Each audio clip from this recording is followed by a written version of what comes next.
Amigos y amigas, ¿qué tal? ¿Cómo están? Buenas tardes. Hoy este día 7 de junio del año en curso 2023, con el gusto eterno de siempre de poder razonar lo que sucede y pasa en nuestra realidad externa e interna. Y por esta ocasión pondremos sobre la mesa de trabajo mental el siguiente tema. El tema es: ¿qué es la democracia? Pero antes de iniciar la respuesta a esa pregunta, vamos a dejar claro los números marcadores para este video. Los números marcadores para este video son secuenciales, hay una secuencia. El mes es el número 6, el día es el número 7 y si sumamos los números del año es el 8. 6, 7, 8. Tenemos tres números marcadores para este video, por lo cual al ver una secuencia, digamos números secuenciales, queremos extrapolarlo a la idea de que hay una secuencia en la política. Se va a continuar secuencialmente. Y esto nos lleva a que uno se pregunta y se cuestiona cómo es que podemos lograr esto. Bueno, primeramente tenemos que jerarquizar al poder. Bueno, antes de jerarquizar al poder, vamos a conceptualizar al poder. Y antes de conceptualizar al poder, tenemos que determinar cuáles son los conceptos. Y antes de establecer los conceptos, tenemos que establecer cómo vamos a argumentar. Bueno, entonces, los argumentos. Los argumentos pueden ser deducciones que se hacen en función de hechos. Y pueden ser razonamientos que se pueden inferir en función de específicas situaciones y podemos generalizar y validar siempre y cuando respetemos los principios de la lógica, de principio de identidad, principio de contradicción y principio del tercero excluido, y obviamente cumplir con el razonamiento crítico y reflexivo que nos va a llevar a un pensamiento abstracto. Bueno, dando claro pues todo el proceso de cómo las ideas van a fluir en los diferentes pensamientos, dejando claro los argumentos, cómo vamos a argumentar y luego cómo vamos a pasar a argumentos deductivos, de inferencia y de abstracción. Y vamos a manejar conceptos. Los cuatro conceptos o categorías de conceptos que vamos a manejar son conceptos simples y complejos, abstractos y concretos. Bueno, entonces pasamos a determinar cuál es el concepto sobre el cual se va a abordar el tema. El concepto que vamos a abordar es un concepto muy abstracto y a la vez complejo, pero yo insisto en que es abstracto y muy simple, nada más que algunos lo quieren hacer muy complejo y distorsionar, y me voy a explicar. Voy a hablar de la democracia. La democracia, para entenderse, y otra cosa es comprenderla, pero primeramente vamos a aclarar qué es, cómo debemos de entender la democracia.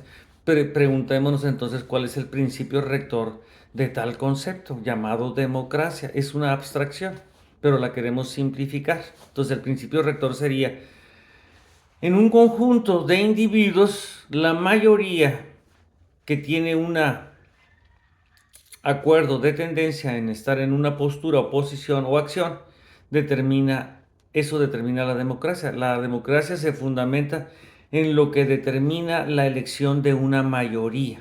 Ese es el principio rector.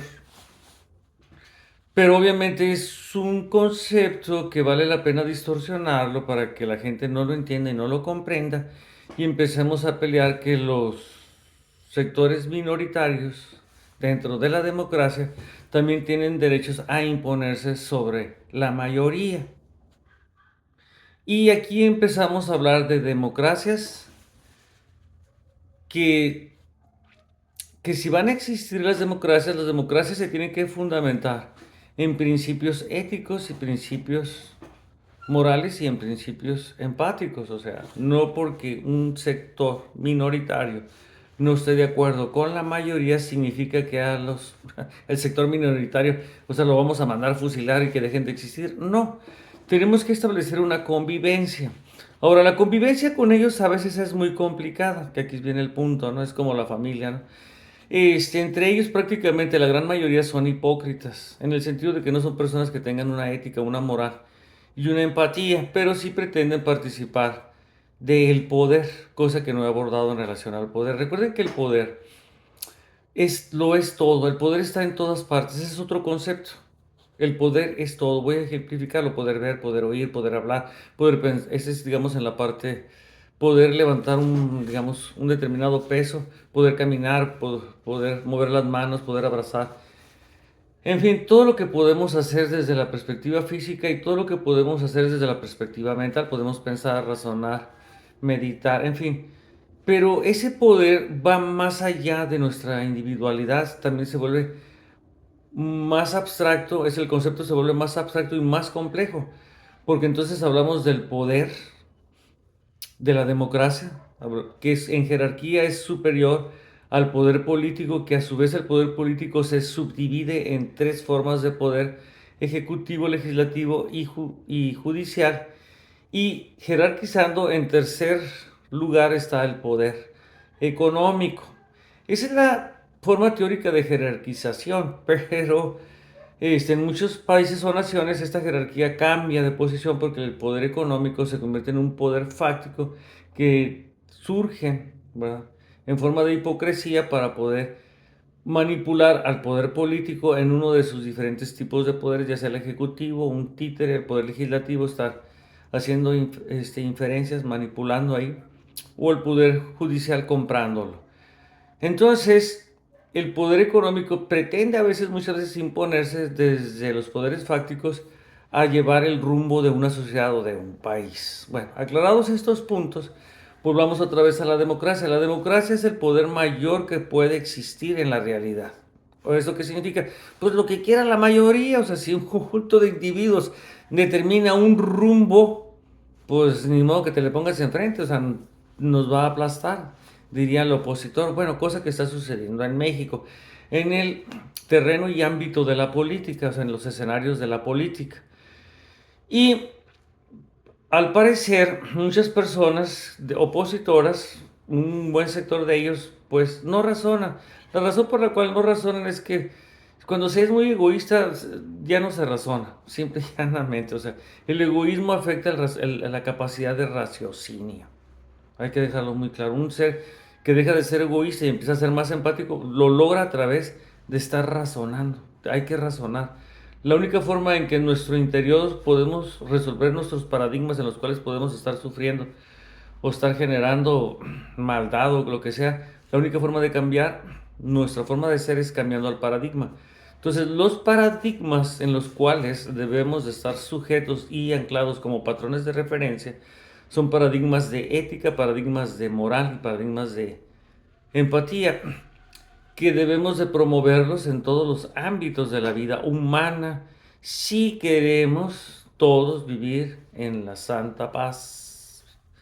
Porque la paz de Santa no tiene nada, no sé, ni modo que, pues, a menos de que venga Santa Claus y nos traiga un regalo, ¿no? Es como si le pidiéramos a Santa Claus, te solicito y te pido que esta Navidad nos traigas la paz. Dices tú, ¿a poco la paz depende de Santa Claus? No, pues no.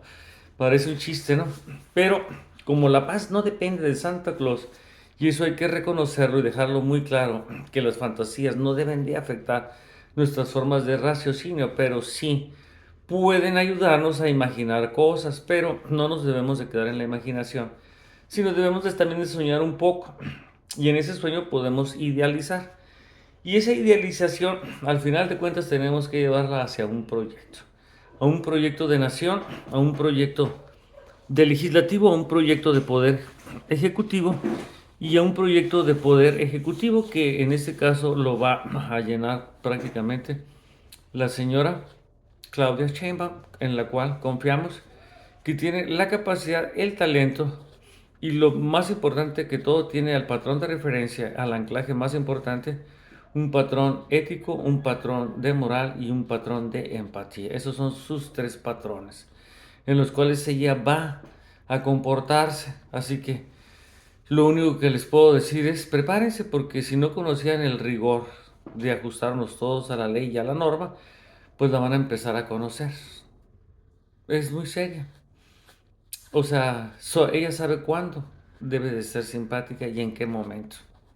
No siempre va a suceder así. Siempre va a tomar las cosas con la seriedad de vida que la política debe de ser abordada, porque nos abordan a todos. abordan todos los intereses de todos. Bueno, lo único que podemos decirles a los opositores que la única forma en que pueden tener en una sociedad cabida es conviértanse en seres más éticos, conviértanse en seres con mayor moral y conviértanse en seres con mayor empatía. Hagan el esfuerzo. Al final de cuentas, pues esa es la idea, ¿no? Que ya no existan los seres corruptos e hipócritas con los que siempre hay que estar lidiando. Ojalá se reduzca este tipo de sector de humanos y de individuos en la sociedad mexicana. Sí, pues también tenemos que ayudar a los pobres. Pues sí, ese es el problema, que viven en la oscuridad espiritual. En fin, hay que tener esperanza de que algún día les llegará la luz del entendimiento y podrán comprender cuál es el propósito real de la vida o cuáles serían los propósitos en los cuales hay que estar en un momento dado haciendo proyectos en ellos.